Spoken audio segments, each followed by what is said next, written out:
প্রিয় দর্শক, স্বাগত জানাচ্ছি আগামীর বাংলাদেশ অনুষ্ঠানে। আশা করি আপনারা ভালো আছেন। চলুন অনুষ্ঠানের শুরুতেই পরিচিত হয়ে নিই আমাদের দুজন অতিথির সঙ্গে। আজকে আমাদের সঙ্গে রয়েছেন হাসনাইন খুরশেদ, সিনিয়র সাংবাদিক। আরেকজন রয়েছেন রেজাউল করিম রনি, রাজনৈতিক বিশ্লেষক। আপনাদের দুজনকেই স্বাগত। আমরা শুরুতেই যাব হাসনাইন খুরশেদের। আপনি নিশ্চয়ই ফিনান্সিয়াল টাইমসের একটা প্রতিবেদন দেখেছেন। আপনি জানেন যে ব্রিটেনের একটি খুব নামি দামি সংবাদ মাধ্যম সেখানে টিউলিপটিকে নিয়ে একটি রিপোর্ট করেছে। টিউলিপের পরিচয় আমরা সবাই জানি, তার চেয়ে সবচেয়ে বড় পরিচয় হলো পতিত সরকার শেখ হাসিনার বোনজি উনি, এবং শেখ হাসিনার ছোট বোন রেহানার কন্যা। তার বিরুদ্ধে নানান ধরনের অভিযোগ, বিশেষ করে আর্থিক কেলেঙ্কারি নিয়ে বেশ কিছুদিন ধরে কিন্তু কম বেশি রিপোর্ট আসছিল। কিন্তু ফিনান্সিয়াল টাইমসের যে প্রতিবেদনটা শুক্রবার রাতে এটা প্রকাশ হয়েছে, এবং সেখানে কিন্তু আরও স্পষ্ট করে বলা হয়েছে উনি আসলে এমন একজন লোকের কাছ থেকে বিনামূল্যে ফ্ল্যাট নিয়েছেন যার সঙ্গে আওয়ামী লীগের রাজনীতির সম্পর্ক রয়েছে, এবং তিনি পালিয়ে যাওয়া প্রধানমন্ত্রী শেখ হাসিনার ঘনিষ্ঠ ব্যক্তি হিসেবে পরিচিত, যার নাম আব্দুল মুতালিফ। আপনি নিশ্চয়ই প্রতিবেদনটি দেখেছেন? আমি দেখছি। তো বিষয়টা হচ্ছে যে শেখ রেহানার কন্যা টিউলিপ সিদ্দিক লন্ডনে বা ব্রিটিশ রাজনীতিতে নিজের একটা অবস্থান করে নিয়েছেন। তিনি ব্রিটিশ সরকারের মন্ত্রীর মর্যাদায় আছেন এখন।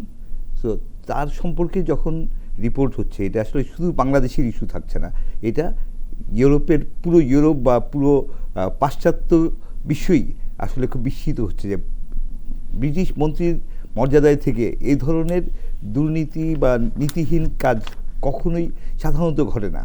সো ব্রিটিশ যে গণতন্ত্র, সেটা বহু বছরের, কয়েক শতাব্দীর, সো মানে শতাব্দী পেরোনো গণতন্ত্র, সেই গণতন্ত্রে এই ধরনের ঘটনা আসলে অস্বাভাবিক এবং অনভিপ্রেত।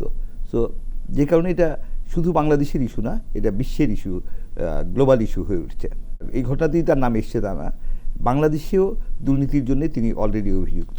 তিনি, তার খালা পতিত প্রধানমন্ত্রী শেখ হাসিনা, তার মা শেখ রেহানা, তাদের কিংবা তার কাজিন জয়, তাদের নিয়ে অলরেডি দুর্নীতির তদন্ত চলছে, দুদক তদন্ত করছে। সেখানে 9টি প্রকল্পে 80,000 কোটি টাকা আত্মসাতের অভিযোগে দুদক তদন্ত করছে, এবং সেই তদন্তেও তাকে হয়তো মুখোমুখি হতেই হবে, হয়তো না, নিশ্চিতভাবেই তাকে মুখোমুখি হতে হবে, তদন্তের মুখোমুখি হতে হবে, বিচারের মুখোমুখি হতে হবে, এটা আমরা বুঝতে পারছি। মধ্যস্থতা করেছিলেন তিনি, ব্রিটিশ গভর্নমেন্টের মানে এমপি ছিলেন তখন, তিনি ব্রিটিশ পার্লামেন্টের এমপি ছিলেন। ব্রিটিশ পার্লামেন্টের এমপি থাকা অবস্থায় 2013-14 সালে তিনি শেখ হাসিনার সাথে মস্কো গিয়ে সেই প্রকল্পে মধ্যস্থতা করেন, এবং এই প্রকল্পে অভিযোগ হচ্ছে যে 3.9 বিলিয়ন পাউন্ড, তা প্রায় 59,000 কোটি টাকা মানে কমিশন বা অন্য যে কোনোভাবেই হোক আত্মসাৎ করা হয়েছে, এবং সেই আত্মসাতের সাথে শেখ হাসিনা, শেখ রেহানা, টিউলিপ, জয়, তাদের বিরুদ্ধে, তাদের পুরো পরিবারের বিরুদ্ধে সেই অভিযোগ আমরা দেখেছি, এবং আমরা সেই মামলারও, সেই বিষয়টিও মামলার পর্যায়ে এসে তদন্ত এবং সুষ্ঠু স্বচ্ছ বিচার আমরা আশা করি। তো এবার যে বিষয়টা নিয়ে সামনে আনলো ফিনান্সিয়াল টাইমস, সেটা হচ্ছে যে একটা ফ্ল্যাট, লন্ডনের একটা ফ্ল্যাট, সেই ফ্ল্যাটটা 2000 সালের দিকে টিউলিপকে বিনামূল্যে দেওয়া হয়। বিনামূল্যে কে দেন? এক ব্যবসায়ী, আবাসন ব্যবসায়ী, তো মুতালিফ নামের এক আবাসন ব্যবসায়ী। সেই বিষয়টা বিনামূল্যে একটা ফ্ল্যাট নেয়া, এবং পরে আমরা গণমাধ্যমের রিপোর্টে দেখেছি যে টিউলিপ তার যে ইনকাম ট্যাক্সের রিটার্ন বা যে আয়কর নথিতে দেখা গেছে যে তিনি 2টো ফ্ল্যাট থেকে মানে নিয়মিত ভাড়া বাবদ পান, তার মধ্যে এটি একটি। তার মানে এটা 2000 সাল থেকেই বা 2001 থেকে ফ্ল্যাটটা দেওয়া হয় 2004 সালে। হ্যাঁ, তো 2000 সালের পর থেকেই 2001-2 বা 2004 সাল থেকেই এই ফ্ল্যাটটা তিনি ভোগ করে আসছেন, তার নিয়ন্ত্রণে রয়েছে, এবং তিনি এই ফ্ল্যাটটা মালিকানা উপভোগ করছেন, এবং এই ফ্ল্যাটটা ভাড়া দিয়ে কখনো নিজে থাকছেন, কখনো ভাড়া দিচ্ছেন, তিনি এর পুরোপুরি সুবিধা পাচ্ছেন। এবং এই ফ্ল্যাটটি তার মালিকানায়, অথচ তার কেনা না। তো না কিনে কীভাবে মালিক হওয়া যায়?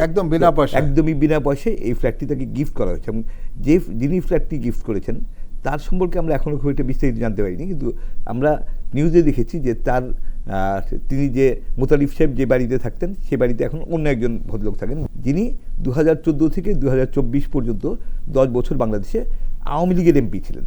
তো এইটাও মিন করে যে এই পুরো বিষয়টি আসলে এক ধরনের একটা রাজনৈতিক দুষ্ট চক্রেরই অংশ। তো শেখ হাসিনার এই দুঃশাসনের একটা বড় দিক ছিল আর্থিক কেলেঙ্কারি বা অর্থ আত্মসাৎ, অর্থ পাচার। আমরা বারবার দেখেছি যে প্রফেসর ইউনূস দায়িত্ব নেওয়ার পরে যে কমিটি করেছিলেন শ্বেতপত্র প্রণয়ন কমিটি, সেই কমিটির রিপোর্টে আমরা অফিসিয়ালি দেখেছি যে 28 লাখ কোটি টাকা আত্মসাৎ বা দুর্নীতি হয়েছে, দেশ থেকে পাচার হয়ে গেছে। সেই টাকা যারা পাচার করেছে তার মধ্যে ব্রিটিশ নাগরিক হওয়া সত্ত্বেও টিউলিপ সিদ্দিকীর নাম জড়িয়ে গেছে, এবং সেটারই একটা প্রমাণ হিসেবে আমরা ধরে নিতে পারি যে ফিনান্সিয়াল টাইমসের যে রিপোর্টটি, এই রিপোর্টটি আসলে প্রমাণ করে যে পুরো পরিবারটাই আসলে দুর্নীতিগ্রস্ত একটি পরিবার। মানে শেখ হাসিনা দেশে যে একটা চোরতন্ত্র প্রতিষ্ঠা করেছিলেন, সেখানে সদস্য হিসেবে টিউলিপের নাম কিন্তু বারবার আসছে, এবং এটা ব্রিটিশ সরকারের জন্য বা ব্রিটিশ সংসদের জন্য একটা বিব্রতকর বিষয়। কিন্তু ব্রিটিশ সরকারের কাছে আমরা আশা করি যে ব্রিটিশ সরকার এই ধরনের দুর্নীতি, অনিয়ম, আত্মসাতের বিষয়গুলোকে বিন্দুমাত্র প্রশ্রয় দেবেন না। তাদের যে এত বছরের গণতন্ত্র, তাতে এটা কোনো রকম প্রশ্রয় না পাওয়াই স্বাভাবিক। আমরা আশা করব যে ব্রিটিশ সরকার বিষয়গুলো তদন্ত করবেন। যে চোরতন্ত্রের কথা আমরা বলছি বারবার, সেই চোরতন্ত্র বা অর্থ পাচার কিংবা কমিশন বাণিজ্য, এই বিষয়গুলো আরও অনেক বেশি আন্তর্জাতিক পর্যায়ে গ্রহণযোগ্যতা পাবে যখন ব্রিটিশ সরকারের তদন্তের রিপোর্ট সামনে আসবে, ব্রিটিশ সরকারের যখন পদক্ষেপ নেবে ব্রিটিশ সরকার। আমরা আশা করি সেই সময়টা খুব বেশি দূরে না। রেজাউল করিম রনি, আমরা লক্ষ্য করছি যে শেখ পরিবারের যেখানেই লোক রয়েছে সেখানে এই দুর্নীতির দুর্গন্ধ, লুটপাটের যে চিত্র আমরা দেখেছি, এটা আসলে শুধু এই বাংলাদেশ কেন্দ্রিক শেখ পরিবারে যারা ছিলেন তারাই নয়, বাইরে যারা ছিলেন তারাও জড়িয়ে গেছেন। বিশেষ করে আমরা তো জয়ের কথা জানি, এখন টিউলিপের কথা আসছে। কেন এরকম হয়? এই পরিবারটির মধ্যে এই যে অর্থ লুটপাটের যে বিষয়টি এত ব্যাপক কেন হলো বলুন তো? দুদিন পর একটা নিউজ আমাদের সামনে আসে আর আমরা আবিষ্কার করি, আহা এত বড় দুর্নীতিবাদ ছিল এরা। না, এটা আসলে নতুন কোনো ব্যাপার না, এবং অবাক হওয়ারও কোনো কারণ নাই আমাদের। কারণ হলো আপনি দেখেন যে আওয়ামী লীগ একটা রাজনৈতিক শক্তি হিসাবে এটা কিন্তু কোনো বাংলাদেশি শক্তি না, বাংলাদেশ দরদি রাজনৈতিক শক্তি না। মানে সেটা 71-এর আগ পর্যন্ত এক আওয়ামী লীগ, সেটা আমরা জানি, সেটা নিয়ে ইতিহাস সেটা বিচার করবে। তো 71-এর পরের যে আওয়ামী লীগটা, সেটা কিন্তু মূলত শুরুই হয়েছে লুটপাটতন্ত্রের মধ্য দিয়ে। হ্যাঁ, এবং শেখ মুজিবুর রহমান নিজেও কিন্তু শুধু সে যে তাকে যে জাতির পিতা বানানো হয়েছে তা না, সে কিন্তু ফ্যাসিবাদেরও জনক, প্রথম স্বৈরতন্ত্রের জনক, প্রথম বিচার বহির্ভূত হত্যাকাণ্ডের জনক, একনায়কের জনক। তো সে কিন্তু এইগুলো যে এই ঘটনাগুলো যে ঘটলো, এটা তো একটা ব্যক্তির পক্ষে সম্ভব না। তাহলে শেখ মুজিবকে এই জায়গায় নিয়ে যাওয়ার ক্ষেত্রে যে বিশাল চোর ইন্ডাস্ট্রি গড়ে উঠছিল এবং যেই মাফিয়াতন্ত্র গড়ে উঠছিল, সেইটার একটা হাইস্ট লেভেল আমরা শেখ হাসিনার হাতে দেখতে পাইছি। তো আপনি যেটা বলছেন যে হ্যাঁ, তাহলে এটা কেন ঘটলো? এটা এই কারণে ঘটলো যে দেখেন, আওয়ামী লীগ তো বাংলাদেশের স্বাধীনতা চায়নি, তারা চাইছিল ক্ষমতা, তারা চেয়েছিল মানে শাসন ক্ষমতা পাকিস্তানের সাথে শেয়ার করতে, পাকিস্তানি শাসকদের সাথে। সেই কারণে শেখ মুজিবের আমল কিন্তু যখন আপনি দেখেন যে যখন সে বাকশালের মধ্য দিয়ে তারপরে তার করুণ পরিণতি বলে যেটা, হ্যাঁ, সেটা কিন্তু ঘটছিল এই যে তার যে এন্টার করাপশন, এদিক দিয়ে মানুষ দুর্ভিক্ষে মারা যাচ্ছে, আর এদিক দিয়ে ধুমধাম করে তার পরিবারের লোকজনের বিয়ে হচ্ছে সোনার মুকুট পরে। হ্যাঁ, তো বলে এবং এইটা এবং পরে শেখ হাসিনার এই পুরো আমলটা যদি দেখেন আপনি, সেই আমলে দেখেন মানুষ কিন্তু এত বড় বড় অঙ্কের কথা চিন্তাও করতে পারে না। এটা সাধারণ একজন মানুষের কাছে কিন্তু এটা আপনার কোনো মেক সেন্স করে না, কারণ এটা অকল্পনীয়। একটা মানুষের লোভের সীমা, হ্যাঁ, মিলিয়ন মিলিয়ন ডলার, 90,000 কোটি টাকা, 1,00,000 কোটি টাকা, মানে আপনার ধরেন দেশ থেকে তারা পাচার করে ফেলছে। এটা কিন্তু একটা মানুষ কাউন্টও করতে পারবে না, সাধারণ মানুষ বুঝবেই না। কারণ একটা সাধারণ মানুষ কিন্তু 1 লাখ টাকাও নগদ একসাথে দেখাটা তাদের জন্য একটা বিশাল ব্যাপার। সেখানে 1,00,000 কোটি টাকার হিসাব মাথায় ধরবে না। হ্যাঁ, তো এই কিন্তু ব্যাপার হলো যে আওয়ামী লীগ, আপনি যেটা প্রশ্ন করলেন যে কেন এরকম করে, কারণ হলো এরা তো আচ্ছা, দুর্নীতি করাপশন থার্ড ওয়ার্ল্ডের দেশে কম বেশি হয়, কেউ 100% দুর্নীতি মুক্ত করে ফেলতে পারবে সেটা কেউ আশাও করে না রাতারাতি। এটা লম্বা প্র্যাকটিসের ব্যাপার, প্রসেসের ব্যাপার। কিন্তু আওয়ামী লীগের ক্ষেত্রে পার্টিকুলারলি এটা কেন হয়, কারণ হলো তারা বাংলাদেশটাকে মনে করে যে তাদের বাপদাদার তালুক, হ্যাঁ, এটা টুঙ্গিপাড়ার কলোনি, এবং এইখান থেকে তারা লুইটা বুইটা নিয়ে যাবে। শেখ মুজিবের পরিবারের কোনো সদস্য কি বাংলাদেশে বিলং করে? জয় বাংলা কথাই তো বলতে পারে না।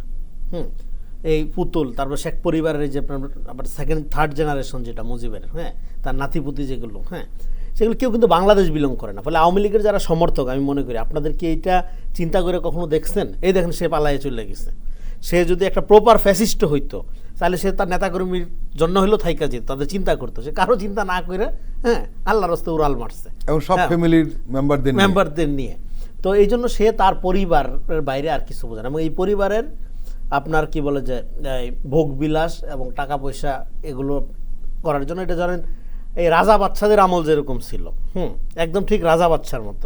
এটা কোনো রাজনৈতিক সংগঠন না, এটা জাস্ট লুটপাটের একটা চক্র, মাফিয়া চক্র। এবং এই যে কনস্ট্রাকশন, তারা হরে ধরে কনস্ট্রাকশন করছে লুটপাটের জন্য।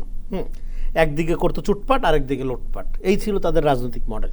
ফলে আওয়ামী লীগ যে এইটা ধর নির্দ্বিধায় করতে পারে এবং আবার বড় গলা বা গলাবাজিও করতে পারে, এর কারণটা হলো এরা বাংলাদেশপন্থী কোনো শক্তি না। এবং দেখেন, শেখ হাসিনা যখন প্রথম ক্ষমতায় আসে, সে কোথা থেকে আসছিল? সে আসছিল কিন্তু ভারত থেকে, দিল্লি থেকে। এখনও কিন্তু সে দিল্লিতে, এই যে দিল্লি দাসী বলা হয় তাকে, হ্যাঁ, একটা যথার্থই। তো এখনও তাকে যে ধরেন এই যে যারা স্বপ্ন দেখে যে ফিরে আসবে, ইয়ে করবে, তার মানে কি এটা, সে যখন ফিরে আসে বা রাজনীতি করে, আওয়ামী লীগ যখন রাজনীতি করে, একটা বিদেশি শক্তি আকারে রাজনীতি করে। এখন সে তো ভারত হয়ে আসে ধরেন, এখন একটা বিদেশি শক্তি এখান থেকে টাকা লুটপাট করবে, তার কি করবে? ওর এখানে স্বার্থটা কি? ফলে এইটা যারা এখানে রাজনীতি করে, এদের বুঝতে হবে যে কোন ধরনের শক্তিকে আপনি রাজনৈতিক শক্তি আকারে বিবেচনা। আওয়ামী লীগ একটা লুটেরা শক্তি, এবং এটা বিদেশি একটা কলোনিয়াল শক্তির মতোই একটা শক্তি। এটা একটা আগ্রাসী শক্তি। শুধু এরা বাংলা ভাষায় কথা বলে, বাঙালিত্বের কথা বলে, হ্যাঁ, কিন্তু এটা কমপ্লিটলি একটা বিদেশি শক্তি। বিদেশি শক্তি যেটা লুটপাট করে খায়, এইটা একটা। এবং এই লুটপাটের সিন্ডিকেট একটা গ্লোবাল সিন্ডিকেটে পরিণত হয়েছে। এই যে আপনারা ধরেন, তার যে ভূমিমন্ত্রী ছিল, সেই ভূমিমন্ত্রীটা আপনি আল জাজিরার যে ডকুমেন্টারিটা, হ্যাঁ, আপনি ধরেন একটা লোকের কি পরিমাণ সম্পত্তি, দুবাইয়ে, কানাডায়, লন্ডনে, হ্যাঁ, লন্ডনেরটাই বেশি, শতাধিক বাড়ি, তো শতাধিক বাড়ি সে ধরেন 8 শতাধিক সব মিলিয়ে, লন্ডনেই 6 শতাধিক, 700 প্রায় 700, প্রায় 700। আপনি পাগল না হইলে কি ওই জিনিস করে? তো উম্মাদ সে। তো এইটা আপনি ধরেন, এই যে পুরা শক্তিটা, এই জন্য আপনার বাংলাদেশের মানুষকে এটা বুঝতে হবে যে আপনার কোন ধরনের রাজনৈতিক শক্তিকে নিজেদের রাজনৈতিক শক্তি, সেটা ভালো হোক মন্দ হোক, কিন্তু এটা তো নিজেদের শক্তিই না, আপনার নিজের দেশেরই তো না। এটা একটা কলোনিয়াল ইস্ট ইন্ডিয়া কোম্পানির শোষণ করা। ইস্ট ইন্ডিয়া কোম্পানি এইভাবে শোষণ করেনি। তো আপনার এইটা খুবই গুরুত্বপূর্ণ আমাদের বুঝতে পারা, যে এইটা একটা আগ্রাসী বিদেশি শক্তি। ফলে এই রাজনৈতিক মডেল থেকে বাংলাদেশকে চিরতরে মুক্ত করতে হবে। হাসান খুরশেদ, আমরা আগেও জানতাম, হয়তো সময়ের কারণে এই প্রতিবেদনগুলি পত্রিকা প্রকাশিত হচ্ছিল না। আমরা শুক্রবার একটি পত্রিকায় দেখলাম যে বিদ্যুৎ খাতের সব কিছু নিয়ন্ত্রণ তো প্রধানমন্ত্রীর কার্যালয় থেকে। এই প্রসঙ্গে একটি কথা আপনাদের বলে রাখি, সেটি হলো, একটা প্রশ্ন কিন্তু করা হতো আওয়ামী লীগের পক্ষ থেকে, প্রশ্ন তোলা হতো যে এই যে সব দুর্নীতি হচ্ছে, এগুলো সব শেখ হাসিনার কারণে হচ্ছে না। কিন্তু আসলে প্রকৃতপক্ষে বাংলাদেশের যত দুর্নীতি, লুটপাট সব কিছু হয়েছে, শেখ হাসিনা জানতেন, সব কিছু জানতেন। এবং বিদ্যুৎ খাতটা উনি ওনার নিয়ন্ত্রণে রেখেছেন। এবং বিদ্যুৎ খাতে কি হয়েছে যেটা বলার মতো নাই, তছনছ হয়েছে। এই যে শেখ হাসিনা জানতেন সব কিছু, এবং তার এই লেনদেন, বাণিজ্য কমিশন সব কিছু হয়েছে। আমরা যে আলোচনাটা করছিলাম, এটার সাথে একটা লিঙ্ক আপ রয়েছে নিঃসন্দেহে। মানে শেখ হাসিনাকে না জানিয়ে তার আমলে কোনো ধরনের ঘটনা ঘটা, সেটা আসলে অসম্ভব। অন্তত দুর্নীতির ক্ষেত্রে তিনি সবই জানতেন, এবং যেখানে তার স্বার্থ ছিল, সেখানেই তিনি প্রস্তুতি দিয়েছেন। যেখানে তার স্বার্থ নাই, সেটা তিনি করতে দেননি। তো প্রত্যেকটাই তার নিজ স্বার্থে এবং তার আস্থাভাজন লোকদের বসিয়ে তিনি সেই কাজগুলো করেছেন। বিদ্যুৎ খাতে আমরা দেখেছি শুরু থেকেই ডক্টর তৌফিক আলাহি চৌধুরী, তিনি বিদ্যুৎ, জ্বালানি এবং খনিজ সম্পদ বিষয়ক উপদেষ্টা হিসেবে প্রধানমন্ত্রীর কার্যালয়ে বসতেন। সেখান থেকেই পুরো বিদ্যুৎ খাত নিয়ন্ত্রিত হতো, এবং বিদ্যুৎ প্রতিমন্ত্রী সেই দপ্তরে কিন্তু মন্ত্রী ছিল না, শেখ হাসিনা নিজেই মন্ত্রী, আর প্রতিমন্ত্রী হিসেবে ছিলেন বিপু। তো তাদের নিয়ে যে কোটারি করে উঠছিল, সেই কোটারি বিদ্যুৎ খাতকে ধ্বংস করে দিয়েছে। বিদ্যুৎ খাত থেকে বিপুল পরিমাণ টাকা লুটপাট হয়েছে। আমরা জানি যে ক্যাপাসিটি চার্জের নামে বসিয়ে বসিয়ে বিদ্যুৎ কেন্দ্র আদৌ সেই বিদ্যুৎ কেন্দ্র সচল কিনা সেটাও কখনো অনেক ক্ষেত্রে হয়তো আমরা জানতে পারিনি। সেই বিদ্যুৎ কেন্দ্র মানে বিদ্যুৎ কেন্দ্র স্থাপনের অনুমতি দেওয়া হয়েছে, বিদ্যুৎ কেন্দ্র স্থাপন করা হয়েছে, সেটা হয়তো সচলই হয়নি, সেটা সামান্য সময় চলেছে এবং তার বিদ্যুৎ ন্যাশনাল গ্রিডে কতটা এসছে আমরা জানি না, কিন্তু পেমেন্টটা ঠিক হয়েছে, পেমেন্টটা প্রতি এবং মাসে সেটা করতে ডলারে হবে কিন্তু এবং ডলারে পেমেন্ট করতে হচ্ছে। এবং চুক্তিগুলোই ছিল ক্যাপাসিটি চার্জ দিতে হবে। ক্যাপাসিটি চার্জ মানে কি, যে এটা যদি 100 মেগাওয়াটের বিদ্যুৎ কেন্দ্র হয় 100 মেগাওয়াট বিদ্যুতের দাম দিতে হবে এবং সেই দামটা অস্বাভাবিকভাবে দিতে হবে এবং নিয়মিত দিয়ে দিতে হবে। ওইখানে আমাদের প্রয়োজন থাকুক বা না থাকুক, বিদ্যুৎ আমরা নেই বা না নেই, তারা মানে যেহেতু তারা স্থাপন করেছে অতএব তাদের দিতে হবে। এই ধরনের ক্যাপাসিটি চার্জের নামে মানে বসিয়ে বসিয়ে বিদ্যুৎ খাত থেকে, বিদ্যুৎ খাতের মাধ্যমে দেশ থেকে টাকা পাচার হয়ে গেছে, ডলারে পাচার হয়ে গেছে। তো এই নিয়ে প্রশ্ন তোলা যাবে না, আইনও পাশ করেছিল, কোশ্চেন করা যায়। indemnity করা আমরা হয়েছে। আদানির ক্ষেত্রে আমরা যেটা দেখলাম একই যে অবস্থা। মানে অস্বাভাবিক রকমের মানে রেট ফিক্স করা হয়েছে, যে স্বাভাবিকভাবে রেন্টাল প্ল্যানগুলোর যে বিদ্যুৎ চার্জ যেটা বাংলাদেশ সরকার পে করে থাকে তার প্রায় দ্বিগুণ চার্জ দিতে হতো আদানিকে, তারপরও সেটা হয়েছে। তারপর সেখানে কয়লার দাম নিয়ে প্রশ্ন, কয়লার দাম নিয়ে অনেক question আদানি আছে, যে মূল্য হ্যাঁ, দেখাতো কয়লার দাম ইন্ডিয়ান কয়লার বাজার মূল্য তার চেয়ে অনেক সেটি। কম। তো আন্তর্জাতিক বাজার থেকে অনেক বেশি দামে কয়লা দেখিয়ে সেই কয়লার আলটিমেটলি এগুলোর মধ্যেও শেখ হাসিনা বা তার সুবিধাভোগীদের হয়তো সুবিধা ছিল, তাদের বেনিফিট ছিল, এটা আমরা সন্দেহ করি, ধারণা করি, কারণ পারিপার্শ্বিক অন্য সব কিছু মিলে মনে হয় যে হ্যাঁ এটা হওয়াটাই স্বাভাবিক। কারণ যিনি দুর্নীতি করছেন প্রত্যেকটা এন থেকে, এবং এমন মাত্রায় দুর্নীতি যেই প্রধানমন্ত্রী নিজেই বলেন যে আমাকে যে চা সার্ভ করে সেই কাজের লোকটা পর্যন্ত 400 কোটি টাকার মালিক। এই কথা শেখ হাসিনার মুখেই আমরা শুনেছিলাম। সো সেই লোকও দেশ ছেড়ে পালিয়ে গেছে। অবাক করার মতো বিষয়। লক্ষ্য করেছেন, অবাক করার মতো ঘটনা, প্রধানমন্ত্রী সেই কথিত সংবাদ সম্মেলনে যখন এটা বলছিলেন কিন্তু হাসতে হাসতে বলছিলেন, হাসতে হাসতে বলছিলেন, এবং 400 কোটি টাকা তার কাছে মনে হচ্ছে পিনাট। এটা মানে এটা কোনো বিষয়ই না, এবং 400 কোটি টাকা নিয়ে গেছে, নিয়ে যেতেই পারে, এরকম একটা মানে মানসিকতা, এমন একটা বহিঃপ্রকাশ ছিল তার এর মধ্যে। বিষয়টা হাসি ঠাট্টার খোরাক হয়ে গেছে। অথচ বাংলাদেশের মানুষ প্রতিদিন কষ্ট করছে, অজস্র মানুষ, কোটি কোটি মানুষ মানে সামান্য খাবারের জন্য কষ্ট করছে, জীবিকার জন্য কষ্ট করছে, অমানসিক কষ্ট করছে। আর তার মানে সোকল্ড প্রাইম মিনিস্টার তার চা যে সার্ভ করে সে 400 কোটি টাকা নিয়ে চলে যাচ্ছে, এবং এখন দেশ ছেড়ে চলে গেছে। আমরা শুনেছি যে দেশ ছেড়ে দেশের বাইরে বসে সেও নাকি আস্ফালন করে। এবং আমরা খুব জোরালোভাবে দাবি জানাই যে অর্থ বাংলাদেশ থেকে পাচার করা হয়েছে সে অর্থ ফিরিয়ে আনার কথাটা শুধুমাত্র মুখের কথা থাকবে না, আমরা দেখতে চাই যে বিদেশ থেকে টাকা ফেরত আসছে। সেই বাংলাদেশের অর্থ, বাংলাদেশের সম্পদ বাংলাদেশে ফেরত আসবে। সেটা ফেরত আনার জন্য যা কিছু করা দরকার বর্তমান সরকার, প্রফেসর ইউনূসের সরকার, এই সরকার কঠোর পদক্ষেপ, এবং যেহেতু এই সরকারের সাথে সারা বিশ্বেরই খুব ভালো বন্ধুত্ব আছে, মানে এবং বিশ্ব নেতাদের অনেকেই প্রফেসর ইউনূসের খুব ব্যক্তিগত সম্পর্ক বন্ধু। সো তিনি উদ্যোগ নিয়ে এই অর্থ ফেরত আনার, এই সম্পদ ফেরত আনার ব্যবস্থা করবেন। প্রিয় দর্শক, আমরা এখন একটু বিরতি নিচ্ছি, আমরা এক্ষুনি ফিরছি, আপনারা আমাদের সঙ্গেই থাকুন।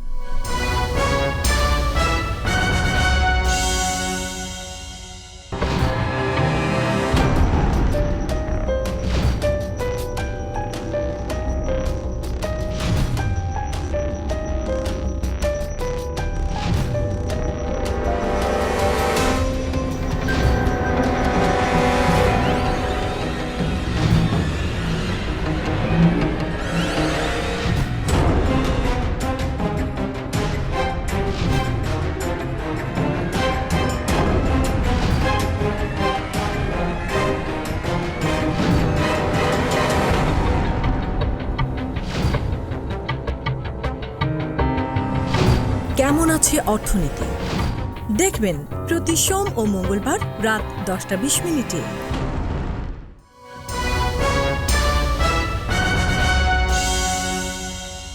আবারও স্বাগত আগামীর বাংলাদেশ অনুষ্ঠানে। আজকে আমাদের সঙ্গে অতিথি হিসেবে রয়েছেন সিনিয়র সাংবাদিক আস্তাইন খুরশেদ এবং রাজনৈতিক বিশ্লেষক রেজাউল করিম রনি।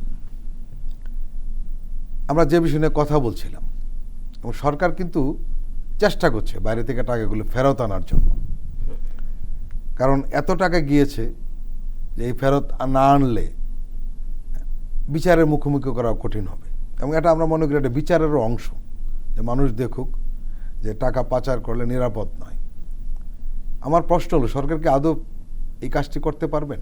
এই সরকার কিন্তু একটা স্বাভাবিক পরিস্থিতির সরকার না, একটা গণ অভ্যুত্থানের মধ্য দিয়ে গঠিত হওয়া সরকার, ফলে জনগণের আকাঙ্ক্ষা আপনারা ধরেন যে একটু সর্বোচ্চ লেভেলে থাকবে বা একটু বেশিই থাকবে। এটা এই সরকারের কিন্তু আরেকটা বৈশিষ্ট্য রয়েছে, সবচেয়ে শক্তিশালী সরকার, সব রাজনৈতিক দলের এই সরকার সমর্থন প্রত্যেকটা, হ্যাঁ। তো সেইটা কিন্তু কথা হলো যে ধরেন মানে একটা লম্বা সময় এখানে ধরেন আগে দুর্নীতি হইতো, যেটা আমি বলতাম, কিন্তু সেটাকে আগে ঘুষ হইতো, কিন্তু সেটাকে একটা খারাপ কাজ, হ্যাঁ, একটা অন্যায় হিসাবে আমরা মানতাম।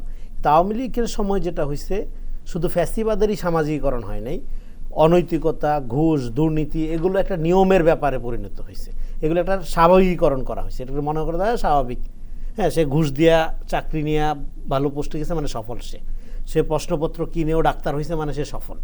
ফলে এই যে একটা ইভিল স্পিরিট, হ্যাঁ, এই স্পিরিটটাকে সে এমন জায়গায় নিয়ে গেছে, এবং এটা নিয়ে যাওয়ার ক্ষেত্রে জন্য সে কী করছে, সে ধরেন এখন আওয়ামী লীগের উন্নয়নের মডেলটা, উন্নয়নের যে জিকিরটা, এটা যদি আপনি পলিটিক্যালি বোঝার চেষ্টা করেন এবং সাইকোলজিক্যাল ইম্প্যাক্ট এটা সমাজ যদি বোঝার চেষ্টা করি আমরা, তাহলে আমরা কি দেখব? আমরা দেখব যে ধরেন এই যে উন্নয়ন কিন্তু একটা মানে আপনার কী বলে একটা ভায়োলেন্ট ফেনোমেনা। সে জানতো যে এই ধরনের গভর্নমেন্টের পরিণতি এরকমই হয়, এটা না জানার কোনো কারণে যারা রাজনীতি করে, হ্যাঁ। কারণ আপনার রাজনীতিহীন ক্ষমতা একটা ডেঞ্জারাস ফেনোমেনা। আওয়ামী লীগের তো কোনো রাজনীতি ছিল না, কারণ ফ্যাসিবাদের কোনো রাজনীতি থাকে না, থাকে একটা সংগঠন, এবং যে সংগঠনটা দানবীয় কায়দা সব কিছু কন্ট্রোল করে এবং সে নিজের মতো করে রুল করে। দ্যাট ইজ দ্য মানে ফ্যাসিজমের একটা কমন ফেনোমেনা। তো সেখানে আওয়ামী লীগ জানতো যে তার পরিণতি এরকম হবে, এই জন্য সে লম্বা লম্বা প্রজেক্ট নিত, বড় বড় প্রজেক্ট নিত, এবং পৃথিবীর সবচেয়ে ব্যয়বহুল প্রজেক্ট, মানে যেই জিনিসটা করতে অন্য দেশে 10 টাকা খরচ হয়, সেটা আপনার দেশে একই জিনিস করবেন, তার চেয়ে কম মানের করবেন, কিন্তু 100 টাকা খরচ। যেমন আমরা জানতে পাচ্ছি যে একটা মেট্রো রেল হয়েছে, যে টাকা হচ্ছে 13টা মেট্রো রেল করা, 13টা মেট্রো রেল করা যেত। তো এখন ধরেন কিন্তু এই মেট্রো রেল ধরেন ঢাকা শহরে আমি বলি যে এটা 80-র দশক 90-র দশকেই হওয়া উচিত ছিল, হ্যাঁ। ওকে, অনেক দেরিতে হইলো, কিন্তু হওয়ার মধ্যে ধরেন তারা আবার এই মেট্রো রেলের জন্য সে কান্নাকাটি করা, কেটে দেয় যে উন্নয়ন পূজা। এই উন্নয়ন পূজা বেসিক্যালি উন্নয়ন না থাকলে আওয়ামী লীগের আর কিছু থাকে না, মানে লুটপাটের সূত্রই হলো এইটা, হ্যাঁ। তো এখন ধরেন যে লুটপাটের এই সূত্রটার কারণেই হলে বেসিক্যালি উন্নয়নের জিগিরটা তোলা, এবং আওয়ামী লীগ জানতো এর পরিণতি এরকম হবে, যত দ্রুত করা যায়, হ্যাঁ। আমরা 6 মাসের মধ্যে এরকম করে ফেলবো, 1 বছরের মধ্যে ওই টানেল করে ফেলবো, হ্যাঁ, এত দ্রুত গতিতে করবো, পৃথিবীতে নজির হয়ে যাবে, এত দ্রুত গতিতে করবো, কারণ যে কোনো সময় তো পতন হইতে পারে, টাকাটা তো আগে নিতে হবে, বস্তায় তো ভরতে হবে, বইরা তো পালাইতে হবে, তো তাড়াতাড়ি কর, এই জন্য আপনারা ধরেন যে 10 টাকার কাজ 100 টাকা দিয়ে আনলো, হ্যাঁ, আইনা টাকাটা বইরা গো, এই ছিল উন্নয়নের পলিসি। তো আপনার এই জন্য এই উন্নয়নটা বাংলাদেশকে আসলে একদম পথের ফকির বানাই দিয়ে গেছে। আমাদের ইকোনমি এখন দেখেন এই গভর্নমেন্ট প্রতিষ্ঠিত হওয়ার পরে জনগণ যেভাবে আশা করছিল জীবনযাত্রার মান, বাজারে অন্তত একটা, এখন শীতকাল একটু বাজার সবজির দামটাম কম স্বাভাবিকভাবেই, কিন্তু ওভারঅল যদি আমি গরিব মানুষের পার্সপেক্টিভের কথা চিন্তা করি, মানুষ আসলে হতাশ, এবং বেকারত্ব তো ভয়াবহ, এবং এখনও চাকরির বাজারে যে ধরনের ঘুষ তদবির এগুলো বহাল আছে, কারণ ফ্যাসিবাদের এন্টার আপনার সিস্টেমটা আপনার এখনও আছে। আমলাতন্ত্রের কথা হয়তো আমরা আলোচনা করব। তো আপনার সব মিলে যেটা হচ্ছে যে জনগণের অভ্যুত্থানের মধ্য দিয়ে গঠিত সরকার, কিন্তু সেই সরকার আসলে কতখানি ফাংশন করতে পারছে, মানে জনগণের যে আকাঙ্ক্ষা, জনগণের যে অভিপ্রায়, সেই অভিপ্রায় অনুযায়ী সেইটা একটু রিভিজিট করা দরকার, কারণ অলরেডি 5 মাস 6 মাস হয়ে যাচ্ছে। তো এটার একটা বড় কারণ হলো আপনার এখানে উন্নয়নের নামে এই যে লুটপাটের যে সিন্ডিকেট, এবং মানুষের মনন বা চরিত্রের মধ্যে লোভকে উস্কে দিয়ে শাসন করার যে প্রবণতা, এটার যে সামাজিকীকরণ হয়েছে, এর ফলে আমাদের টোটাল জনগোষ্ঠীর মোরাল ইম্পালস অনেক নিম্নমানের হয়ে গেছে, হ্যাঁ। এখানে প্রতিযোগিতাটা একটা অসম প্রতিযোগিতা হয়ে গেছে। ধরেন প্রতিযোগিতা থাকবে সমাজে, বিভিন্ন সেক্টরে থাকবে, কিন্তু সেই প্রতিযোগিতার মধ্যে একটা এথিক্স থাকতে হবে, একটা নীতি থাকতে হবে, কিন্তু আমাদের এখানে কোনো নীতি নেই। এটা আপনার ধরেন আমি একসাথে দৌড় প্রতিযোগিতা শুরু করলাম, এরপরে আমি আপনাকে ল্যাং দিয়ে যাই আমি ফার্স্ট হয়ে গেলাম, এরপর আমি দাবি করতেছি আমি কিন্তু ওর চেয়ে সেরা দৌড়বিদ, আমি যে ল্যাং মাইরে আসলাম আপনারে, হ্যাঁ, এটা কোনো ব্যাপার না, আমি তো ফার্স্ট হয়েছি। এই যে প্রবণতাটা, এইটাই একটা আওয়ামী প্রবণতা। ফলে ফ্যাসিবাদকে এখন আমরা একটা লেট ফ্যাসিজম পিরিয়ডে আছি। ফ্যাসিজম একটা শুধুমাত্র ব্যক্তির ব্যাপার না, এটা সিস্টেমেরও ব্যাপার। ফলে এইটা যে আমাদেরকে যে সার্বিকভাবে যে প্রভাবিত করছে, সেই প্রভাবিত করার ক্ষেত্রে একটা অন্যতম স্পিরিট ছিল আওয়ামী লীগের তথাকথিত উন্নয়ন। ফলে এই উন্নয়নের টোটাল ফেনোমেনার ভিকটিম হলো আজকে বাংলাদেশ, হ্যাঁ। এবং আজকে শেখ হাসিনা দেখেন, এই আওয়ামী পরিবার, এই মুজিব পরিবারটা একটা গ্লোবাল বার্ডেন, এখন এই গ্লোবাল বার্ডেনটা পুষে রাখে কে? ইন্ডিয়া। এবং এখনও শেখ হাসিনা আপনার ইন্ডিয়ার শেল্টারে আছে, এবং সেখান থেকে সে নানা রকম উস্কানিমূলক কথাবার্তা বলতেছে, অস্থিতিশীল করার চেষ্টা করছে। এবং আওয়ামী লীগের যারা সমর্থক তারা একবার এটা চিন্তা করে না সে তাদের জীবনকে, হ্যাঁ তাদের প্রায় লক্ষ লক্ষ সমর্থকের জীবনকে বিপন্ন করে সে যে আরামায় এসে আছে, হ্যাঁ একটা সিকিউর অবস্থার মধ্যে আছে থেকে সে এখানে তাদেরকে উস্কায় দিয়ে তাদের জীবনকে বিপন্ন করার দিকে এরা কিন্তু এটা ভাবে না, এটা অদ্ভুত ব্যাপার। ফলে এটা তাদের রিয়েলাইজ করা উচিত, করে দ্রুত তারা একটা প্রতারণার শিকার হয়েছে মুজিব পরিবার দ্বারা, এটা রিয়েলাইজ করে তারা রাজনীতি করুক। আমি মনে করি তাদের সুষ্ঠু বিচারের মধ্যে দিয়ে রাজনীতিতে ফিরিয়ে আনাটা হলো একটা গুরুত্বপূর্ণ কাজ আমাদের। কিন্তু তাই বলে অপরাধীদের পুনর্বাসনের প্রতিযোগিতা বিভিন্ন রাজনৈতিক দলগুলো করবে সেটা আমরা দেখতে চাই না। হ্যাঁ একটা ন্যায়সঙ্গত বিচারিক প্রক্রিয়ার মধ্যে দিয়ে এই বিপুল জনগোষ্ঠীকে হ্যাঁ আপনার অবশ্যই পলিটিক্যালি পুনর্বাসন করতে পারতে হবে। সেটা করার জন্য আমাদের এই যে উন্নয়নের যে পুরো মডেলটা, এটা যে ডিস্ট্রাকটিভ মডেল, হ্যাঁ আপনি হাওরের মধ্যে দিয়ে রাস্তা করে দিচ্ছেন, পানি বন্ধ, কৃষি বন্ধ, আপনি উন্নয়ন, রাস্তা দিয়ে পানি খাবেন। ফলে এই যে আপনার ধরেন ইটকাট দালান দেখে আমাদের যে চক্ষু চরক গাছ হয়ে যায় কত বড় উন্নয়ন, নট নেসেসারি একটা কনস্ট্রাকশন আপনার উন্নয়ন ডিস্ট্রাকটিভ হইতে পারে, তার ইকোলজিক্যাল আপনার ব্যালেন্সের জন্য এটা ক্ষতিকর হইতে পারে, সেটা হয়েছেও। আজকে ঢাকা শহর দেখেন, ঢাকা শহর পৃথিবীর সবচেয়ে বসবাসের অনুপযোগী একটা জায়গা, এখানে মানুষের জীবনই তো বাঁচবে না, তার আয়ু ক্ষয়ের একটা জায়গা হয়ে গেছে। ফলে আপনি কিসের উন্নয়নের কথা বলেন? ফলে আমাদের এই যে আপনার মানুষকে প্রাধান্য দিয়ে, মানুষের মর্যাদা, মানুষের ডিগনিটিকে প্রাধান্য দিয়ে, যে আমি কম খান, আপনি কম খান কম পড়েন কোনো সমস্যা নেই, কিন্তু হিউম্যান ডিগনিটি, সিটিজেন অধিকার গুরুত্বপূর্ণ। আওয়ামী লীগ এইটাই ধ্বংস করছে। আওয়ামী লীগ বলছে তোরে আমি দালান দিব, তোরে আমি বড় উন্নয়ন দেখাবো এবং তোর মানসিক, তোর নৈতিক অধপতনটা ঘটায় ছাড়বো। এই যে ইভিল স্পিরিট, এই যে শয়তানের পূজা, এই যে শয়তানের আপনার কি বলে যে আপনার এই যে দৌরাত্ম্য, এটাকে নফসানিয়াতে পরিণত করছে, এটা মানুষের স্বভাবের অংশ হয়ে গেছে, যেই কারণে ডেমোক্রেসি রিস্টোর করা বাংলাদেশে খুবই কঠিন হচ্ছে। হাসনাইন খোরশেদ, পশ্চিমবঙ্গের মুখ্যমন্ত্রী মমতা ব্যানার্জি একটা কথা বলেছেন। আপনি জানেন যে কলকাতাতে এই পতিত সরকারের সহযোগীরা ঘুরে বেড়াচ্ছে, মাঝে মাঝে ছবিও দেখি, পার্কে ঘুরে বেড়ায়, চা খায়, ইত্যাদি ইত্যাদি। এবং সেটা শুধু কলকাতাতে নয়, অন্যান্য শহরে রয়েছে, কিন্তু কলকাতা একটু বেশি পরিমাণে রয়েছে। এবং মমতা ব্যানার্জি যে অভিযোগ তুলেছেন সেটি মারাত্মক। উনি বলছেন যে এই যে দুর্বৃত্তদেরকে ঢুকানোর ব্যাপারে বিএসএফ সহযোগিতা করেছে, এবং উনি দিল্লির মোদী সরকারকে দোষারোপ করেছেন এবং বলেছেন এটা কেন্দ্রীয় সরকার একটা নীল নকশা। আপনি বিষয়টি কিভাবে দেখছেন? পতিত ফ্যাসিস্ট এবং তার দোসরদের আশ্রয় দিয়ে যাচ্ছে, শুধু আশ্রয় না, প্রশ্রয় দিচ্ছে, ক্রমাগত প্রশ্রয় দিচ্ছে।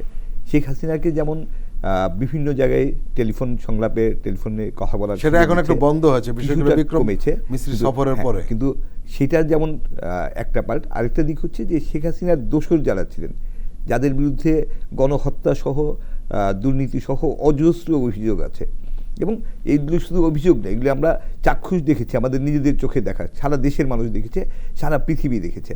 তার শেখ হাসিনার স্বরাষ্ট্রমন্ত্রী আসুজ্জামান কামালকে আমরা তার ছবি দেখেছি আমরা সামাজিক মাধ্যমে, যে তিনি কলকাতায় পার্কে বসে আছেন, কিংবা তার সাথে অন্য মানে আওয়ামী লীগের অনেক নেতাকে আমরা ভারতে দেখছি। সো এর পাশাপাশি মমতা যে অভিযোগটা করলেন, যে মমতাও যে খুব বাংলাদেশ প্রেমী তা না, মমতাকে আমরা মানে খুবই আপত্তিকর মন্তব্য করতে দেখেছি, এবং মমতার এই মন্তব্যের আমরা তীব্র প্রতিবাদ জানাই। কিন্তু মমতা যেটা বলেছেন যে কেন্দ্রীয় সরকার, ভারতের কেন্দ্রীয় সরকার, তার মানে মোদী সরকার পশ্চিমবঙ্গকে অস্থিতিশীল করে বাংলাদেশে কিছু একটা অস্বাভাবিক পরিস্থিতি তৈরির চেষ্টা করছে, এরকম একটা ইঙ্গিত দিয়েছেন তিনি বলেছেন যে মানে কেন্দ্রীয় সরকারের বা মোদী সরকারের মদদে সীমান্তে বিএসএফ বাংলাদেশ থেকে অনুপ্রবেশকারীদের পশ্চিমবঙ্গে ঢুকতে দিচ্ছে, এবং তাতে পশ্চিমবঙ্গে অস্থিরতা তৈরি হতে পারে। এই অস্থিরতা কাদের ঢুকতে দিচ্ছে? যে গুন্ডা পান্ডা টাইপের লোকজনদের ঢুকতে দিচ্ছে, এবং তাদের অনুপ্রবেশ করাচ্ছে পশ্চিমবঙ্গে। এটা যদি সত্য হয়ে থাকে, এত একজন মুখ্যমন্ত্রী, পশ্চিমবঙ্গের মুখ্যমন্ত্রী, তিনি যখন অভিযোগ করছেন, আমরা জিনিসটাকে গুরুত্বের সাথে নিতে চাই।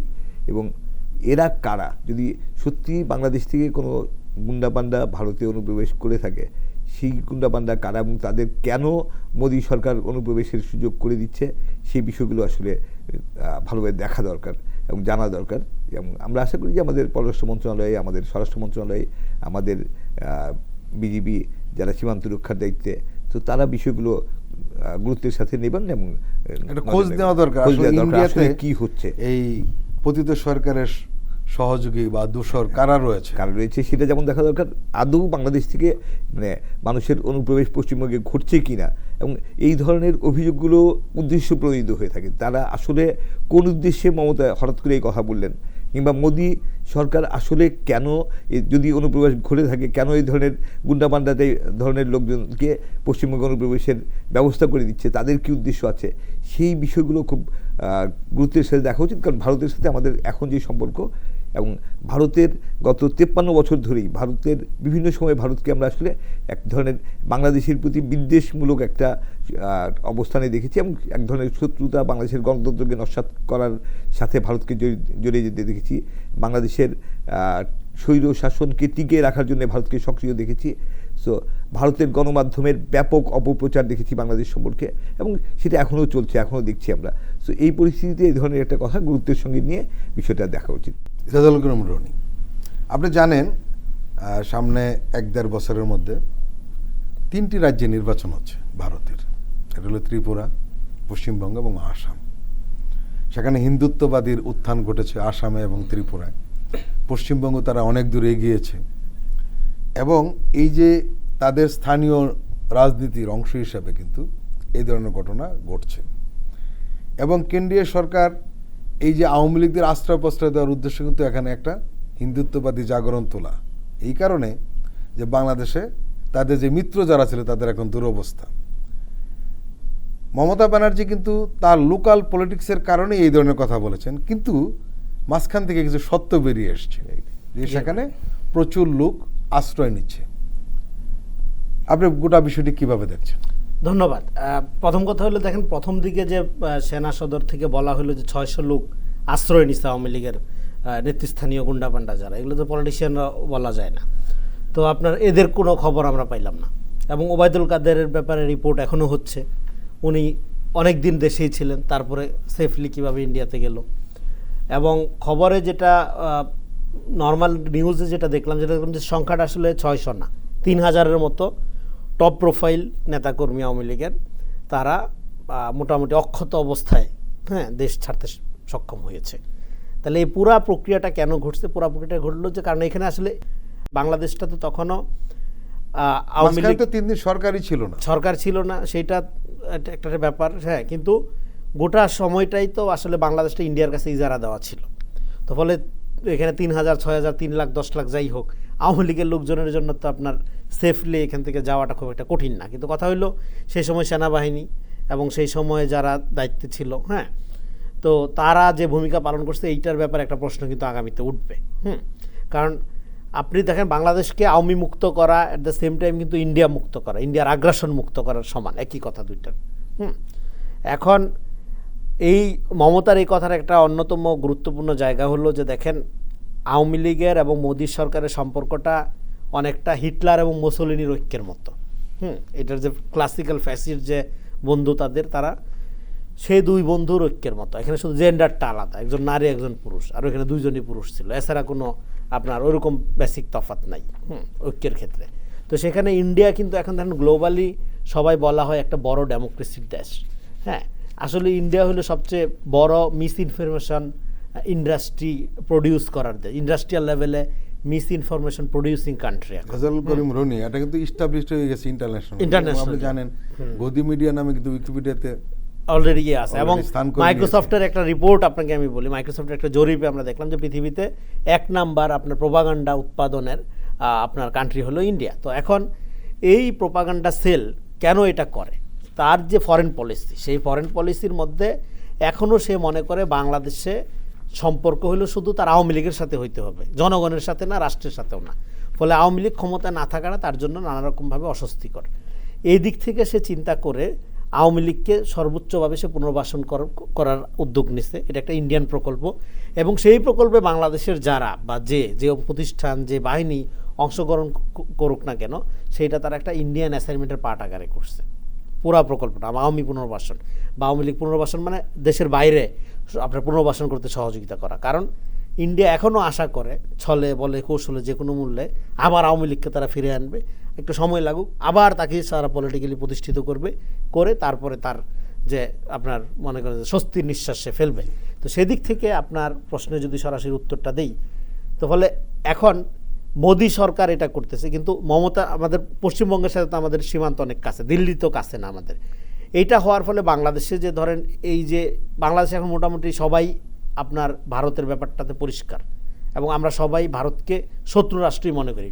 আপনার আমার পারসেপশনটা চেঞ্জ হয়ে গেছে।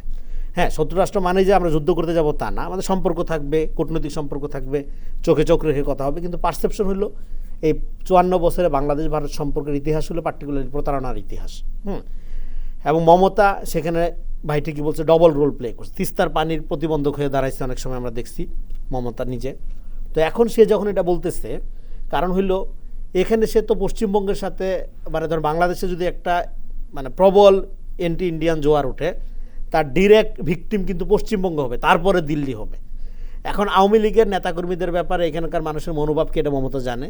এখন সেই নেতাকর্মীরা যদি পার্শ্ববর্তী সীমান্ত নিকটবর্তী সীমান্ত হিসাবে পশ্চিমবঙ্গে আশ্রয় নেয়, হ্যাঁ, তাতে করে বাংলাদেশের মানুষের ক্ষোভ ঘৃণাটা দিল্লির চেয়ে পশ্চিমবঙ্গের প্রতি বেশি যাবে। এখনও পশ্চিমবঙ্গের প্রতি কিছু লোকের আপনার এক ধরনের ধারণা আছে যে আচ্ছা এরা মনে হয় আমাদের কালচারাল বড় ভাই, তো এরা মনে হয় ভালো, দিল্লি মনে হয় খারাপ। হ্যাঁ, কিন্তু ব্যাপারটা এরকম না। ভারতের বাংলাদেশ নীতির মতাদর্শ উৎপাদন হয় কলকাতায়, ভারতীয় বাঙালিরা কালচারালি ফিলোসফিক্যালি, তারপরে সেটা দিল্লি ইমপ্লিমেন্ট করে। তো ফলে মমতা এটা তার অস্বস্তি থেকে বলছে যে এখন আমি একলা ভিকটিম হব, দিল্লি তো দূরে থেকে আরামে থাকবে। হ্যাঁ, প্রথম মাইটটা তো আমার ঘরে আসবে, প্রথম আঘাতটা আমার ঘরে আসবে, আমি ঘৃণার কেন্দ্রবিন্দুতে পরিণত হচ্ছি। এই জন্য তার কেন্দ্র এবং আপনার মানে দিল্লি এবং কলকাতার যে মানে দ্বন্দ্ব, কেন্দ্র এবং তার যে আপনার প্রদেশের দ্বন্দ্ব, সেই দ্বন্দ্বেরও একটা বহিঃপ্রকাশ এই বক্তব্যের মধ্যে পাওয়া যায়। এটা গেলো 1 নাম্বার। আর 2 নাম্বার হলো কলকাতাতে গিয়ে এই যে লুটেরাগুলো তো ধরেন কলকাতার তো ধরেন একটা সিস্টেমে মানে এই ভারতের তো একটা অর্থনৈতিক বাজার ব্যবস্থার একটা সিস্টেমেটিক ব্যাপার আছে। হ্যাঁ, সেখানে তারা তো ধরেন এই আসলে একটা উৎপাত আকারে হাজির হচ্ছে, কারণ এরা যেখানে যায়, হ্যাঁ, সেই জায়গায় তো দূষিত করে। আমরা শিলংয়ের একটা ঘটনা দেখেছি। হ্যাঁ, আরও নানা ঘোষণা বের হবে, হয়তো সব রিপোর্ট হয় না, কিন্তু এটা স্বাভাবিক, ধরেই নেওয়া যায়। তো ফলে সেটা তো আসলে পশ্চিমবঙ্গের শাসন ব্যবস্থা বা ধরেন তার যে হ্যাঁ আপনি যেভাবে দেশ চালাতে তার জন্য ডিস্টার্ব উৎপাত। ফলে এই উৎপাতটা মোদি কেন মমতার ঘাড়ে চাপাইছে, নিজের ঘাড়ে না নিয়ে, এটাই হলো আসল মেসেজ। প্রিয় দর্শক, আমরা আবারও একটু বিরতি নিচ্ছি, আপনারা আমাদের সঙ্গেই থাকুন।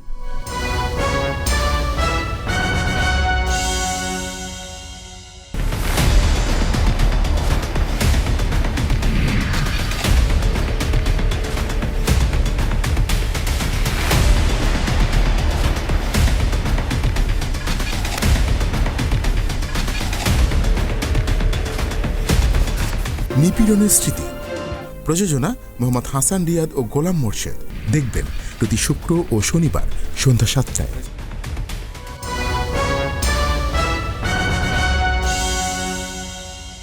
আবারও স্বাগত আগামীর বাংলাদেশ অনুষ্ঠানে। হাসনাইন খুরশিদ, ফেসিবাদ এবং তার দোসরদের বিচার হোক, এই খুনিদের বিচার হোক, এ ব্যাপারে কারো কোনো দ্বিমত নেই। এবং যারা সরাসরি এই অন্যায়ের সঙ্গে জড়িত ছিল তাদেরকে ধরা হোক, বিচারে মুখোমুখি করা হোক, এ বিষয়ে কারো দ্বিমত নেই। কিন্তু একটু সমস্যা দেখা দিয়েছে, রাজনীতির খেলার যে সমস্যা, সেই সমস্যা আমরা ইদানিং লক্ষ্য করছি, মিডিয়াতে নিউজগুলো আসছে যে বিভিন্ন জায়গায় আওয়ামী লীগের এই ফ্যাসিস্টদের দোসরদের কারো ব্যাপারে রাজনৈতিক দলগুলোর মধ্যে এক ধরনের সমঝোতা লক্ষ্য করছে, যদিও আবার পরস্পরের বিরুদ্ধে তারা বলছে। আমরা দেখছি বিএনপি এবং জামাত অনেক আওয়ামী লীগকে রক্ষার জন্য মাঠে নেমেছেন এবং প্রকাশ্যে নেমেছেন। প্রকাশ্যে নামার কারণে সেগুলি মিডিয়া আসছে। এই বিষয়গুলিকে আপনি কিভাবে দেখছেন?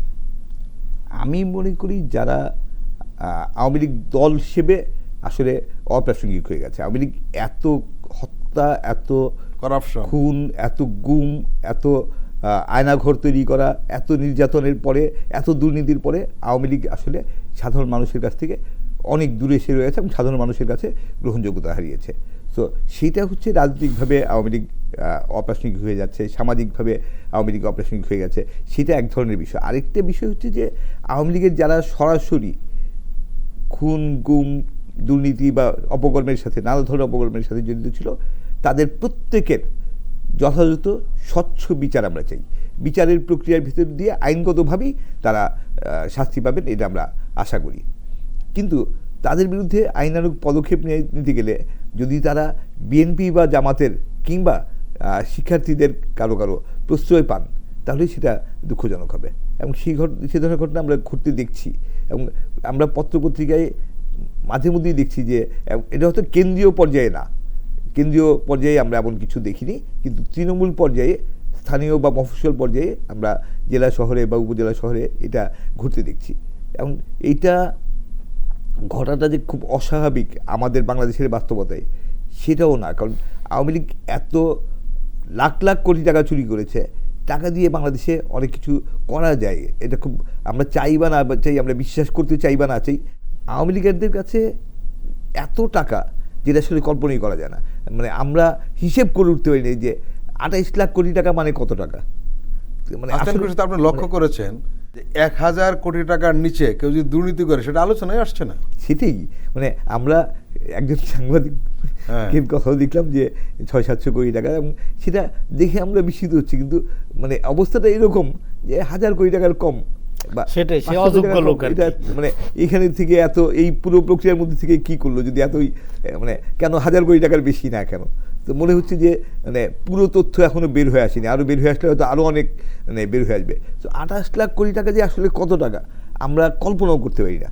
যে 1 কোটি টাকা 5 কোটি টাকা কত টাকা সেটি আমাদের হিসেব করতে কষ্ট হয়। আর সেখানে একজন ব্যক্তি 500 কোটি, 1000 কোটি বা কিছু একটা দুষ্ট চক্র মিলে, আওয়ামী চক্র 28 লাখ কোটি টাকা লুটে নিল। 28 লাখ কোটি টাকা কত টাকা? 74,000 কোটি টাকা লুটে নিয়েছে ইসলাম ব্যাংক থেকে। সেটাই।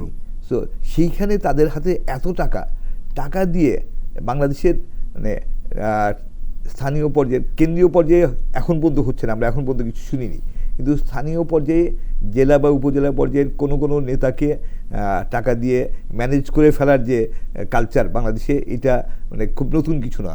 তো সেরকম যদি কিছু ঘটে, এবং সেরকম ঘটছে, আমরা পত্রপত্রিকায় নিয়মিতই দেখছি, সেই ধরনের ঘটনাগুলোকে কেন্দ্র থেকে, সব দলের কেন্দ্র থেকে কঠোরভাবে দমন করা উচিত। এবং দলগুলোর উচিত কোনোভাবে যাতে দুর্নীতিগ্রস্ত আওয়ামী অপকর্মকারীরা যাতে কোনোভাবে তার দলের কোনো স্থানীয় নেতার প্রশ্রয় না পায় সেটা নিশ্চিত করা। এটা না করলে কিন্তু আবার তারা এইভাবে আমাদের সমাজের ঘাড়ে চেপে বসবে, আবার তারা ফিরে আসবে, এবং সেই ফিরে আসাটা দেশের জন্যে, দেশের সাধারণ মানুষের জন্য ভয়ঙ্কর হবে। এবং সাধারণ মানুষ যদি এই ধরনের প্রবণতা দেখে, মানুষ আসলে দলগুলোর উপর আস্থা হারাবে, হতাশ হবে, দলগুলোর উপর আস্থা হবে। কারণ মানুষ কার উপরে আস্থা রাখছে? মানুষ রাজনৈতিক দলগুলোর উপর আস্থা রাখছে, মানুষ বৈষম্য বিরোধী শিক্ষার্থীদের উপর আস্থা রাখছে, এবং মানুষ বিশ্বাস করতে চায় যে আগামী দিনগুলো অনেক সুন্দর হবে, সত্যিকারের গণতন্ত্র হবে। সেই বিশ্বাসে চির ধরবে যদি এই ধরনের প্রবণতা অব্যাহত থাকে। এই ধরনের প্রবণতা বন্ধ করতে হবে। এই ধরনের প্রবণতা আছে, আমরা পত্রপত্রিকায় দেখছি, এবং কেউ অস্বীকারও করছে না যে এই ধরনের কোনো প্রবণতা নাই। তো এই ধরনের প্রবণতা যখন থাকছে, তখন তাকে কঠোর হাতে দমন করতে। এবং সরকারের কাছে আমাদের একটা অনুরোধ যে রাজনৈতিক দলগুলো রাজনৈতিকভাবে তাদের দলীয় নেতাকর্মীদের বিরুদ্ধে ব্যবস্থা নিতে পারে। রাজনৈতিক দলগুলো তো আইনগত ব্যবস্থা নিতে পারে না, রাজনৈতিক ব্যবস্থাগুলো তো গ্রেফতার করতে পারে না। সরকার আইনগত ব্যবস্থা নিতে পারে, পুলিশ আইনগত ব্যবস্থা নিতে পারে। যখনই অন্যায় হবে, সেটা যেই করুক, সেই অন্যায়ের বিরুদ্ধে আইনগত পদক্ষেপ নিয়ে আইনের শাসন প্রতিষ্ঠা করতে হবে। আইনের শাসন ছাড়া আসলে গণতন্ত্র হয় না। রনি, রাজনৈতিক দলগুলো শুধু এই স্বৈরাচারের দূষরদের পুনর্বাসনের চেষ্টা করছে তাই নয়, তারা কিন্তু অলিগারদেরকে করার চেষ্টা করছে। যারা মৃত্যুর পরেও আছি, হ্যাঁ, শেষ পর্যন্ত আছি, এই ধরনের কথা যারা বলেছেন তাদের কিন্তু রক্ষার জন্য আমরা লক্ষ্য করেছি যে রাজনৈতিক দলের নেতারা নেমে পড়েছেন। এটা খুবই আনফর্চুনেট, এটা দেখাটাও খুবই দুঃখজনক। এটার কারণটা হলো বাংলাদেশের মানুষ রাজনৈতিক না, বাংলাদেশের মানুষ হলো দলদারিতে ওস্তাদ, দলাদলিতে ওস্তাদ, দলাদালি করা, দলদাস হওয়া। হ্যাঁ, আমাদের এখানে গণতন্ত্র কিন্তু চর্চা হয়নি। 54 বছরের যে আমাদের পলিটিক্যাল ডেভেলপমেন্ট, সেটা হলো দলতন্ত্রের ডেভেলপমেন্ট। এখন দলতন্ত্রের ভিতরে এখানে যে মডেলটা চর্চা হইতো সেটা আওয়ামী মডেল, বিকজ অফ তার ধরেন বাঙালি সেকুলার জাতীয়তাবাদী এই ফ্যাসিস্ট ন্যারেশনের আপনার বয়ানেরই একটা জোয়ার ছিল, এবং সেই জোয়ারে সবাই সামিল হয়েছে, হ্যাঁ, যাদের কথা আপনি বললেন। এখন সেখানে এই যে মডেলটা এটাই দলতন্ত্র, এবং এইটার রিয়াকশন আকারে অন্যান্য বিরোধী দল রাজনীতি করছে। তার মানে হলো এই যে আওয়ামী নামক যে রাজনৈতিক ধারা, হ্যাঁ, রাজনৈতিক বয়ান, সেইটাই হলো এখানে মেইন স্ট্রিম, মূল ধারা।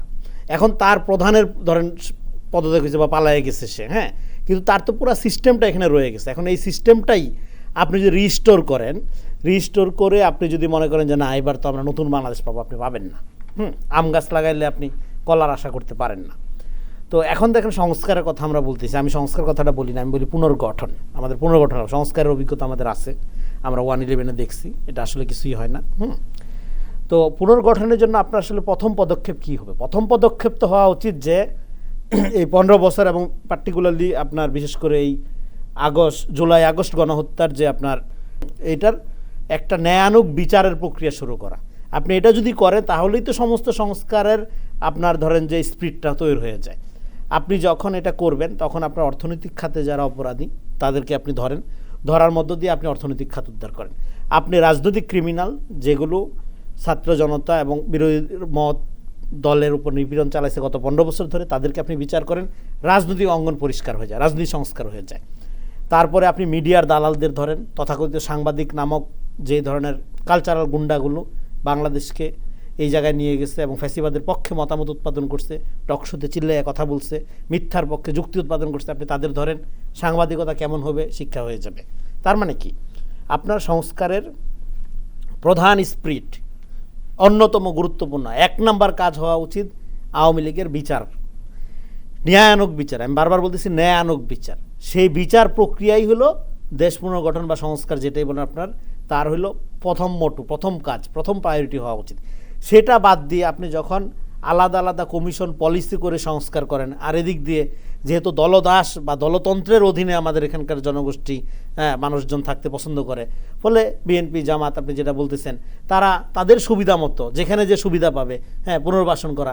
কেউ আবার সুজন সুখীর ভূমিকায় অবতীর্ণ হয়েছে, এই যে পালাই গেল যেটা বলতেছিলাম, এটা এমনি পালা যায়, লোকালি সহযোগিতা করা হয়েছে, পার করে দেওয়া হয়, যে সুজন সুখী পার করে দিয়েছিল ওই টাইপের পার করে দেওয়ার দায়িত্ব তারা নিচ্ছে। এরকম একটা ফ্যাসিস্ট দোষর যারা তাকে হত্যা করছে সে তাকে সেফলি ধরেন পার করে দেওয়ার দায়িত্ব নিল।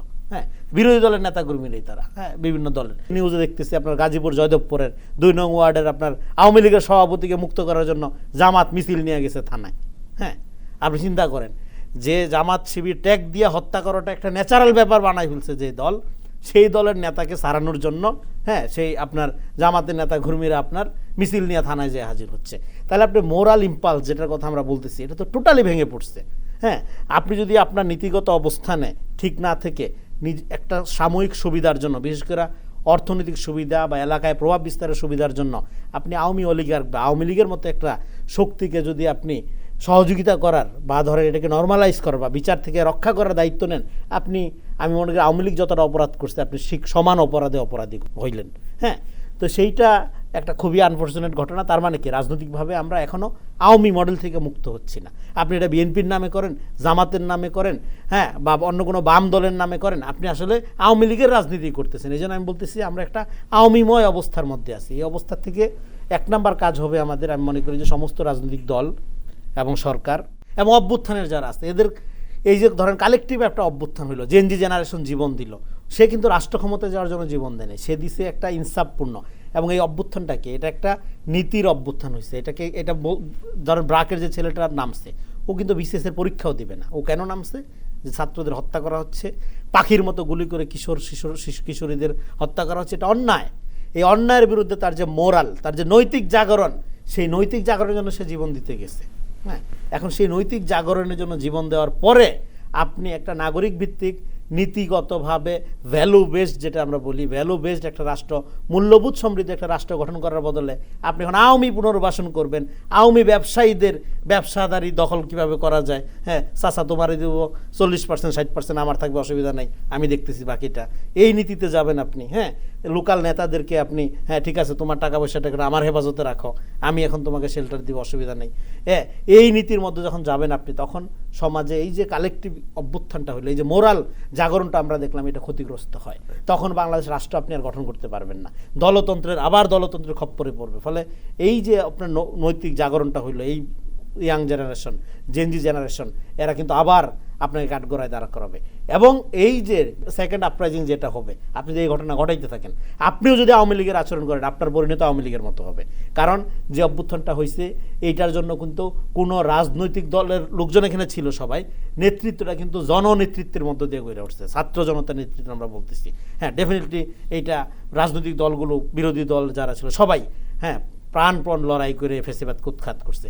কিন্তু স্টিয়ারিংয়ের ভূমিকায় এই যে একটা দল নিরপেক্ষ রাজনৈতিক সত্তা, কালেকটিভ সত্তা আমি বলবো, যেটাকে বলি সাবজেক্টিভ প্লুরালিটি, সেইটার যে অভ্যুত্থানটা হচ্ছে এটা কিন্তু স্টিল অ্যালাইভ, এটা জীবন দিয়া ইতিহাসে তার জায়গা নিছে। ফলে আপনি যদি মনে করেন যে আপনি ছলে বলে কৌশলে, হ্যাঁ, আপনি আওয়ামী লীগের মতোই হবেন বা আওয়ামী লীগকে সাথে নিয়ে একটা রাজনৈতিক পরিবেশ করবেন, দেখেন কথাটা হলো আওয়ামী লীগকে তাহলে আমরা বুঝতে পারিনি। এইটা কোনো রাজনৈতিক শক্তি না, এইটা একটা সাংগঠনিক লুটপাটের চক্র, অলিগার্ক চক্র আমরা যেটা বলতেছি। তো এখন সেইটাকে আপনি যদি রাজনীতির নামে নিজের রাজনীতির সাথে জড়ান, ধরেন আপনি জামাতের রাজনীতি করেন, বিএনপির করেন বা একটা বাম দল করেন, তো এটাকে যখন আপনি জড়াচ্ছেন তার মানে আপনি নিজেও তো কলুষিত হচ্ছেন। এক বালতি আপনার দুধের মধ্যে যদি আপনার 100 টাকা আপনার গোমূত্র দেন তো শেষ। তা আওয়ামী লীগের এরকম একটা ব্যাপার, এটা পয়জন। এই পয়জনটাকে আপনি রাজনৈতিকভাবে পুনর্বাসিত করছে। আমাদের এই জন্য আওয়ামী হাসিলত যেটা স্বভাব মুক্ত হওয়াটাই হলো রাজনৈতিক মুক্তি আমার। রাইট। রেজাউল করিম রনি এবং হাসনাইন খুরশেদ, আপনারা দুজনে আমাদের দীর্ঘ সময় দিয়েছেন, আপনাদেরকে আন্তরিক ধন্যবাদ। ধন্যবাদ আপনাকে। প্রিয় দর্শক, আজকের অনুষ্ঠান আমরা এখানেই শেষ করছি। আপনারা ভালো থাকবেন, সুস্থ থাকবেন। আল্লাহ হাফেজ।